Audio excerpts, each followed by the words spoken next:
Hoy estrenamos sesión con el nombre que creo que es más apropiado y creo que los directores de contenido y en general del programa de Bajo el Umbral coincidirán conmigo en bautizarlo como el diván del doctor Aníbal Lecter. ¿Por qué? Porque vamos a engrosar aquí una lista macabra de asesinos seriales de grupos aún no detenidos cuya macabra especialidad es el secuestro, violación y profanación de cadáveres de menores. Hoy, en concreto, trataremos, para abrir el diván de los horrores, con un caso espeluznante, el caso de Ana María Jerez Cano. Creemos que en el proceso judicial, donde hubo pruebas forenses circunstanciales que se dieron como pruebas irrefutables, traicionando, digamos, el rigor procesal jurídico, el buen proceder, como supuestamente tiene que ser en un juicio donde nada más y nada menos se jugaba 42 años de condena, en un delito en el que, en aras de lo que se ve en reconstrucción criminalística, es más que probable que participaran varios sujetos. Es más, cuando se detuvo a este hombre, otro hombre confesó la autoría del crimen y que se hizo bajo terceros y cuartos participantes, de los cuales no desvelaba el nombre.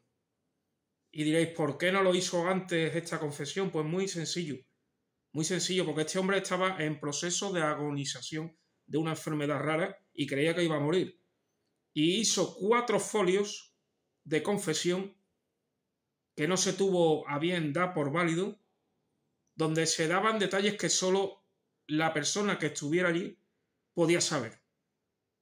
Detalles tan simbólicos como si hubo o no violación de la víctima, como ciertos orificios del cuerpo donde se encontraron dilatación y que este hombre sabía dónde se originaron, manchas de sangre que no se analizaron, que él dijo que eran de animal por su consistencia y sobre todo por el diámetro de estas gotas, y que no se tuvo a bien analizar. Pruebas, digamos, de que esta persona pudo, y es más que probable que estuvo supuestamente en el lugar de la autoría de tan espeluznante crimen. Crimen de una niña pequeña que ese año iba a ser la comunión, que creó una alarma social en Huelva sin precedentes, donde en dicho juicio al tal Boca, que quizás fue cooperador necesario para el delito, pero no único ejecutor de dicho delito, según las pruebas, evidencias que no se tuvieron a bien admitir en el proceso, pero que están ahí, están a golpe de ratón de internet. ¿Qué les quiero decir? Que en este tipo de crímenes suele haber grupos localizados y qué casualidad, como en el crimen de Alcácer, que está abierto todavía, en el que la justicia reconoce que puede haber más participantes según las evidencias forenses. En este crimen también se deja abierto, pero no, está prescrito ya. Qué casualidad que en este tipo de crímenes hay más autores del cual no se conoce la autoría y siempre suele caer en estos supuestos grupos como cabeza de turco elementos o digamos señores marginales cuya digamos intelectualidad o perfil criminológico básico y bajo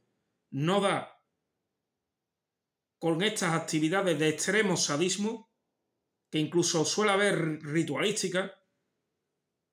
y donde las aberraciones que por desgracia solo Dios y estas víctimas saben que sufren durante su ejecución, solo está a la altura de las mentes más perversas, desquiciadas y sobre todo siguiendo macabros ritos que expertos en estos ritos dicen que se llevan elaborando desde la Edad Media, en grupos muy localizados lo cual no queremos decir que sean estos grupos, pero sí que coincide la ritualística, y también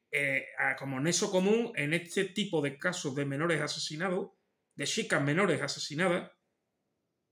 suele haber un componente de, digamos, carpetazo, digamos, de elementos judiciales abstractos, de gente que se absuelve, gente que se condena sin base, sobre todo revuelo y revelación o rebeldía, incluso los condenados, todos se declaran inocentes, suelen ser condenados con pruebas circunstanciales que se dan como válidas, acusados que no saben ni siquiera reconstruir el hecho que concuerde con la ciencia forense, y todo esto se le da carpetazo. Y creo que es de recibo en podcast, bajo el umbral, en el diván de los horrores, el diván del doctor Leste, informarles a ustedes de lo que está pasando aquí en España a nivel criminológico. De qué está pasando, qué extraña mano oscura está tapando y está haciendo y deshaciendo de una manera que la ciudadanía y la opinión popular en su mayoría no entiende. Se siente engañada, se siente indefensa, vilipendiada, y sobre todo procesos en los que los autores se van de rosita, o parte de ellos por lo menos. Y tenemos a bien abrir este diván con el caso de Ana María Jerez Cano, que quizás tengamos que abrir en varios capítulos por la complejidad del caso, por las pruebas que vamos a aportar. Estamos hablando de un caso que tuvo un sumario de casi 700 páginas, que por cierto se le negó el acceso al abogado de oficio del tal Boca, el supuesto cabeza de turco o coautor o cooperador necesario supuesto de este crimen horrendo, donde en el diccionario no hay bastantes adjetivos para calificar las aberraciones que hicieron estas alimañas con una pobre criatura, sin caer en el amarillismo, pero sin omitir la crueldad extrema de estos señores, de estos grupos que están campando por la península ibérica como verdaderos depredadores y alimañas de menores. Este diván va a ir de eso, como una denuncia social, como una investigación seria que llegará hasta las últimas consecuencias. Y divulgaremos los datos siempre contrastados, fehacientes y comprobados de este divulgador, y, digamos, también recogiendo datos de otros compañeros en el ámbito de la criminología que tienen a bien de forma autónoma y gratis de investigar y sacar verdaderas bombas informativas, que por cierto no salen en los canales mayoritarios, y que cuando salen todos acaban en el banquillo de los acusados, porque claro, se les acusa de decir que no se puede probar nada cuando las mismas condenas de la justicia ordinaria no son capaces de encausar a estos grupos criminológicos, como que en el caso de Alcácer se les reconoce que es un grupo de al menos 5 personas más, aparte del cabeza de turco Miguel Ricard y el supuestamente desaparecido Antonio Anglés. Que qué casualidad que siempre hay alguien que desaparece y el que se le condena, se condena con pruebas circunstanciales, con miedo a delatar a los supuestos cooperadores necesarios, ejecutores y sádicos que hacen este tipo de aberraciones en este tipo de crímenes con menores, donde el componente sexual, muchas veces el componente ritualístico, el componente de amputar miembros, de fetiches de colección de miembros, señores, de atrocidades, se están dando. Y estos hombres salen por la misma puerta porque ni siquiera acaban de entrar por la puerta de la justicia, evaden la justicia. Los mismos secuaces que la ayudan, que son los condenados, no se atreven a dar los nombres, porque, por supuesto, sospechamos que hay una infraestructura sólida en lo económico y una cobertura.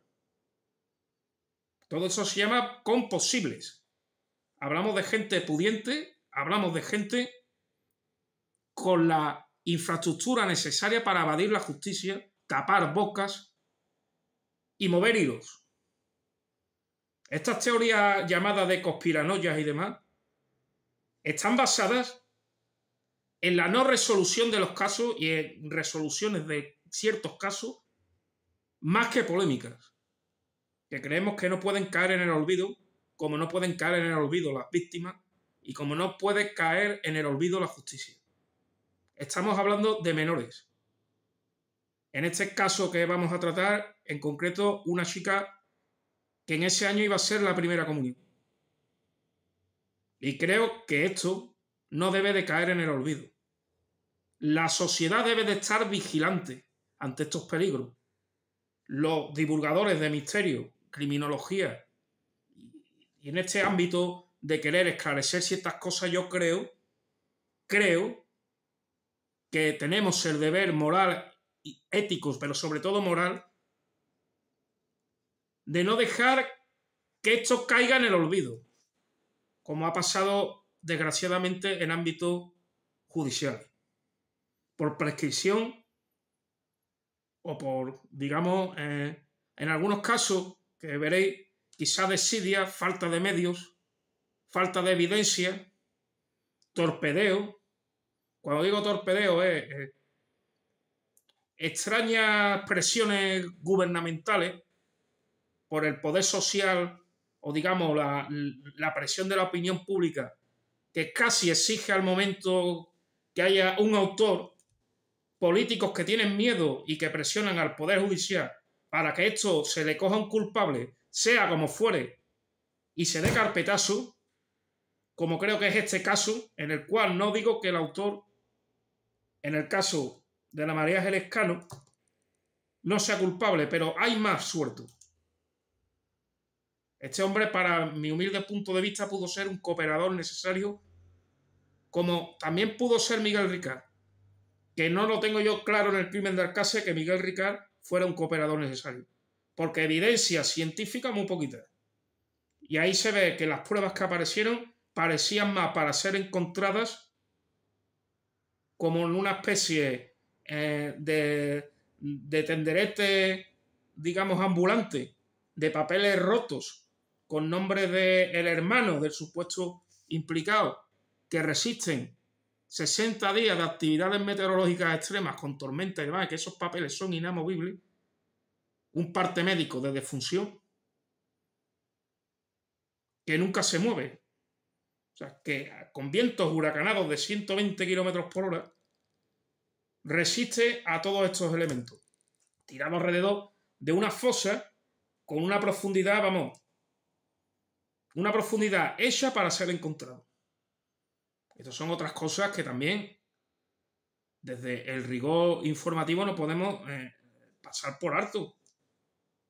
Y creo yo que como introducción es necesario puntualizar este tipo de irregularidades que estamos sufriendo todo el conjunto de la sociedad. Porque esto no es un tema de criminología. Esto es un tema de que están cogiendo grupos criminales menores para hacer cosas que ni en la peor y en la más horripilante película de cine de terror de Hollywood pueden imaginar. Yo no quiero ni pensar en la soledad, en la indefensión, el dolor extremo que han sufrido estas víctimas, la desolación y sobre todo lo que siguen sufriendo sus familiares. Porque estos casos no están resueltos. Digan lo que digan. Y no puede caer en el olvido. Y en este canal jamás caerán en el olvido. Ni nos dejaremos achantar por algunas fuentes judiciales que sí se dedican a multar y agredir jurídicamente a personas que tenemos una opinión distinta simplemente por interpretar elementos sumariales que no están claros y que la misma justicia reconoce que están inconclusos. O sea, que el caso no está resuelto. Ha habido muchos youtubers condenados por una interpretación. Se supone que hay libertad de expresión, señores. Se supone. Y aquí, desde el respeto, sin insultar, sin dar datos falsos y desde el rigor absoluto, vamos a ir como el caballo de Atila a por la verdad. A por la verdad informándole, porque nosotros no vamos a resolver ni Alcácer ni ningún caso. Pero sí que les vamos a tener al tanto